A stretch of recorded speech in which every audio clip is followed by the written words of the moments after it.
കാസർഗോഡിൻ്റെ ഭംഗിയും കാഴ്ചകളും മറ്റുള്ളവരെ കാണിച്ചു കൊടുക്കുക എന്ന കാര്യം ഏതൊരു കാസർഗോഡുകാരൻ്റെയും ആഗ്രഹങ്ങളിൽ ഒന്ന് തന്നെയാണ്. വളവുകൾ കൊണ്ടും പുഴയുടെ ഭംഗി കൊണ്ടും പ്രകൃതി ഒരുക്കിയ മനോഹരമായ കാഴ്ച സമ്മാനിക്കുന്ന ഒരു കാസർഗോഡൻ സ്ഥലമാണ് ഈ വീഡിയോയിലൂടെ കാണിക്കുന്ന കരിച്ചേരി എന്ന പ്രദേശം. ഇത് ദേശീയപാത കടന്നുപോകുന്ന പൊയ്നാച്ചി എന്ന സ്ഥലത്ത് നിന്നും കിഴക്കോട്ട് സഞ്ചരിക്കുമ്പോൾ അധികം അകലെയല്ലാത്ത സ്ഥലമാണ്. ഇവിടുത്തെ രുചികളും അതേപോലെ തന്നെ പ്രകൃതിയാ ഒരുങ്ങി നിൽക്കുന്ന കാഴ്ചകളുമൊക്കെ ഈ വീഡിയോയുടെ വിഷയമാണ്. ഹെയർ പിൻ വളവുകളോട് കൂടിയ രണ്ട് മലകൾക്ക് താഴ്വാരത്തായി ഒരു പുഴ ഒഴുകിപ്പോവുകയാണ് ഇവിടെ ചെയ്യുന്നത്. അതിവിടെ സ്ഥലപ്പേരിനോടൊപ്പം കരിച്ചേരി പുഴ എന്നറിയപ്പെടുന്നു. കർണാടകയിലെ തലക്കാവേരിയിൽ നിന്നും ഉത്ഭവിച്ച് കാസർഗോഡ് വഴി ചന്ദ്രഗിരി എന്ന സ്ഥലത്ത് വെച്ച് അറബിക്കടലിൽ ചെന്ന് ചേരുന്നതാണ് ആ പുഴ അഥവാ നദി. ഈ ഹെയർ പിൻ വളവുകളുടെ താഴെ ഒഴുകുന്ന പുഴയും അതിൻ്റെ പാർശ്വങ്ങളിലായിട്ടുള്ള രണ്ട് കയറ്റങ്ങൾ ഉണ്ടാക്കുന്ന വിദൂരതയിലേക്കുള്ള കാഴ്ചകളും ചെറുതായി തെന്നി നീങ്ങുന്ന കാറ്റുമാണ് ഇവിടെ പ്രകൃതി ഒരുക്കിയിട്ടുള്ള വിനോദ അനുഭവം. താഴെയുള്ളത് പുഴയോരമായതുകൊണ്ട് തന്നെ കാസർഗോഡ് ജില്ലയിൽ സാധാരണ കാണപ്പെടുന്ന കവുങ്ങ് കൃഷിയാണ് ആ കാണുന്നത്. അതിനപ്പുറം വലിയ കുന്നുകളും അതിൽ തിങ്ങി നിറഞ്ഞ മരങ്ങളോട് കൂടിയ കാഴ്ചകളാണ് ഇവിടെ റോഡിൻ്റെ ഓരത്ത് വണ്ടികൾ നിർത്തി വിദൂരതയിലേക്ക് നോക്കുന്നവർക്ക് കണ്ട് ആസ്വദിക്കുവാൻ സാധിക്കുക. അതിനൊപ്പം ഇവിടുത്തെ തട്ടുകടകളിൽ നിന്നുമുള്ള ചായയും കടികളും ജോലി കഴിഞ്ഞ് വരുന്നവർക്ക് റിലാക്സേഷൻ നൽകുന്നു.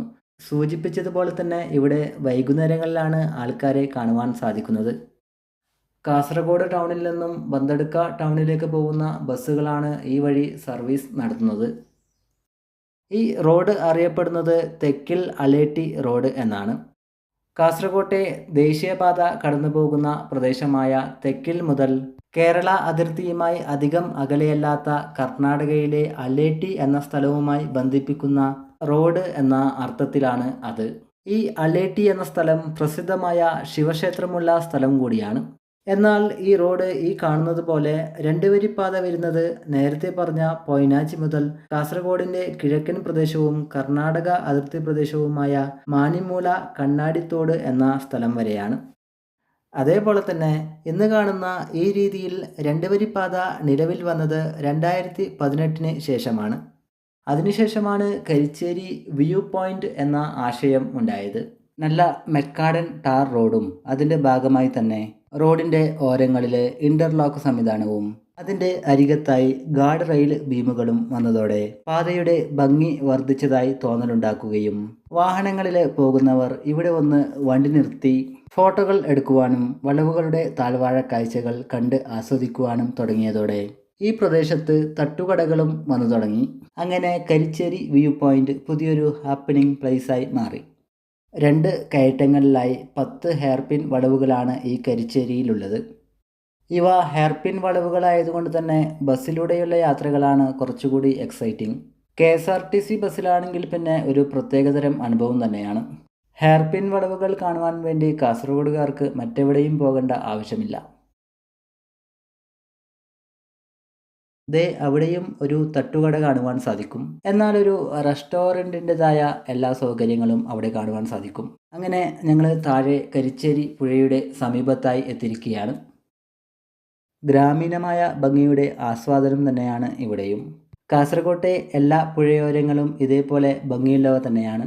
ശ്രീ നിട്ടംകോട്ട് ഭഗവതി ക്ഷേത്രം, കരിച്ചേരി പേരളം. ഇവിടുന്ന് ഇടത്തോട്ട് പോവുകയാണെങ്കിൽ ക്ഷേത്രത്തിലേക്ക് എത്താം. ഇതാണ് ഇതുവരെ വിവരിക്കുകയും വർണ്ണിക്കുകയും ചെയ്ത കരിച്ചേരി പുഴയും പുഴയ്ക്ക് കുഴുകെയുള്ള പാലവും.